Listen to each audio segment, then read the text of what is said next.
Hi, my name's Jamie Turner. I'm here with Lon Safko, the best-selling author of the Social Media Bible, which hit #1 on Amazon, and the Fusion Marketing Bible, which hit #3 on Amazon. Lon is a certified genius. I can vouch for that. I know Lon pretty well, but also he created, according to Steve Jobs, the first computer to save a human life, and also has 18 inventions and more than 30,000 of his personal records as part of the permanent collection at the Smithsonian Institution in Washington, D.C. Lon Safko, great to have you with us. How have you been? How exciting. I'd love to be here. We have so much fun together when we work. We do. Side by side. And we put work in quotes there because we actually don't get a ton of work done when we're around each other. Usually it's sipping margaritas down in Mexico and things like that. But great to have you on board here. I do have to ask the first question off the top of my head is, tell us about the first computer to save a human life, that Steve Jobs said that about something you'd done. Walk us through that. What was the story behind that? Tell us a little bit about that. Yeah, it's kind of funny. I mean, God has a sense of humor, and there is no such thing as having a plan in your life. So, yeah, it was really interesting. I got involved in computers back in the 70s before anybody had heard about it. My background is engineering, civil engineering, and I told everybody, wow, what if we used computers in engineering? And nobody believed it. So I started the first computer-aided design company ever. Wow. Sold my software to New York State and to Westchester County. And I started my own firm because I could turn out jobs faster than anybody else because a computer would run it and I could do it flawless. So that was like my first entrepreneurial venture. So during the late 70s, 78, 79, I was the first person. I didn't even realize any of this until I looked back and found out that I was the first. I was actually the very first to get a computer to talk so that you can have it read things on the screen and actually communicate to you. And I thought that that was really awesome. Nowadays, I mean, with Siri and stuff, it doesn't seem like that big of a deal. But when 1978, even just having a computer in your home was a big deal. Yeah. So I taught it to talk, and then I thought, wow, what if I could teach it to listen to what I had to say and actually recognize my voice? So I worked with an engineer from Texas Instrument, and we actually took a board that did voice synthesizing, and we reversed the electronics, and we taught the board how to listen. Wow. So we invented the first voice recognition ever on a personal computer. And that was on an old Apple IIe, and I think I was sporting a whole 48K of memory at that time. Back in the day, that was probably blazing fast. Well, that's after you added the extra memory from the 16K when you bought it in the store. So again, nowadays it's in our cell phones, but in 1978 to have a piece of technology say, welcome and good morning, who am I speaking with? And I'd say Lon, and it would say, welcome, Lon, what would you like to talk about? It was kind of a big deal. So then about 1979, I heard about a company that was part of BSAF. They don't make anything. They just make things better. And they created this technology with these little boxes that you can turn lamps and appliances on. And the employees bought it out of BASF because they wanted to shut the division down. But they were failing. They didn't know what to do with them. So I flew back to Northvale, New Jersey, met with them, and I said, dudes, you got some cool technology. Let me write some software, do some cables, connect it to the computer. I had no idea at the time, but I actually brought to market the world's first environmental control. Wow. By accident. My wife calls me the Forrest Gump of technology. Better than being called the Forrest Gump of anything else, I guess. So yeah. That's funny.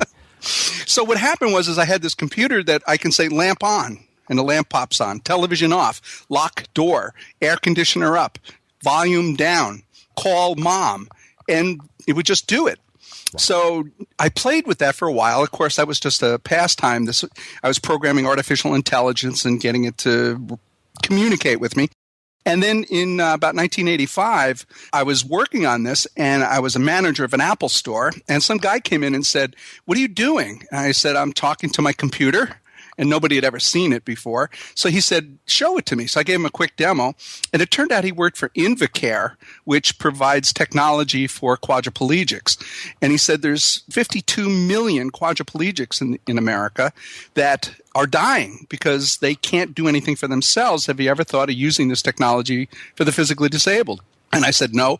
So what happened was, he says, I want to introduce you to a patient of ours at St. Elizabeth's Hospital in Yakima, Washington, and he's trying to commit suicide.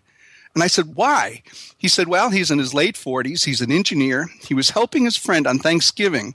Now imagine, this is Thanksgiving in 1985. His friend was a quadriplegic. They had Thanksgiving dinner, and he was leading him down the steps in the wheelchair, and he lost balance of the wheelchair. And the wheelchair fell face forward down the concrete steps. He hung onto it, flipped over the wheelchair, hit the base of his neck on the edge of the step, and became a C2 quadriplegic. Oh, my gosh. Wow. Oh. What a horrible story. Yeah. Oh. So he wakes up in the hospital. He's in a charitable hospital. His insurance have capped out. He has no more insurance. He lost his job because you can't be an engineer and paralyzed from the neck down. He burned through his life savings. He lost his house and his wife left him. If he could have moved his arms, he would have committed suicide.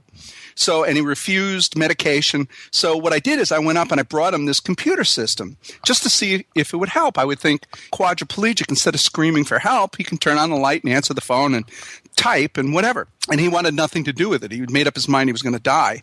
So I trained him anyway, even though he had his head turned the entire time. And then 30 days later, I get a call from the nurse. Her name was Nurse Stump. And she worked in the amputee department. Oh, boy. There was something very weird about that. Yeah. So she says, you better get up here right away. So I drove to the hospital, got a speeding ticket. I went so fast. And I walked in the room, and his bed was empty. So when you talk about a quadriplegic and their bed is empty, it's because they're dead. Right. So I thought she asked me to come pick up the computer. So when I saw the bed and the computer on the side of the bedside, it was a terrible image. I started to cry, and I turned around and walked out, and from behind the door, this gentleman rolled out with atrophied hands and shook my hand to thank me for saving his life. And within 9 months, he actually had left the hospital, had a condominium, got his engineering job back. Oh, you're kidding. Isn't that amazing? That is amazing. And that's all because of the technology that you'd put together in order to help him out. Absolutely correct. And wow. I didn't even think about it when I was doing it. So I was absolutely moved. So what happened is that the story got out, went through the hospital, and I got a call from NBC in Yakima to do a story on it, which is actually that story from 1986 or 7 is still on YouTube. It was old B-roll. You got to watch it. It's terrible. Wow. And plus see me, the way I looked, 30 pounds and 30 years ago. Yeah. So NBC did a story on it. And, of course, as you know, they take the stories and they put them up to the bird, as they call it. They satellite uplink it. And 150 stations around the country downloaded and played the story as the feature news. And I had no idea. Okay, so that was like on a Friday. Monday morning, I'm with a customer in the Apple store, and my secretary says, you have a call. And I said, okay. So who is it? So she says, I think you better take this call. I said, look, I'm with a customer. I'll call back. She says, no, you better take this call. I said, well, who is it? She says, it's John Scully. Wow, you're kidding. I thought it was a joke. So I get on the phone and I said, okay, who the hell is this really? Wow. He goes, this is actually John Scully. What are you doing using our computers to save people's lives? We want you to come down to Cupertino. We're going to have airline tickets and a rent-a-car waiting for you. Oh, my God, you're kidding. So the CEO of Apple Computer calls you up to say, we want to talk to you. He's sitting at home with his wife, having a drink, watching TV, turns on NBC, and there I am using an Apple IIe to save somebody's life. Wow. So I flew down. I got a chance to I met Steve Jobs just briefly. I did work with Steve Wozniak for a while. He had already left. So did Jobs. Wozniak was over at a company that he formed called Cloud9, and that's where we worked together on the project. And they made me a certified developer. And I kind of worked on that part-time, but then eventually it turned into a full-time company where I developed 18 different, pretty much all the technology that you see physically disabled people using today, including the very basics for Siri, is all based, and Drag and Dictate was all the work that I had done in the 70s and 80s. Amazing. I mean, who knew that? It's so funny because you and I bump into each other when we go around the globe doing speeches about various things, and we talk, but I either forget some of these stories or you've got so many of them. That yeah, I don't tell that much. Well, it's fascinating.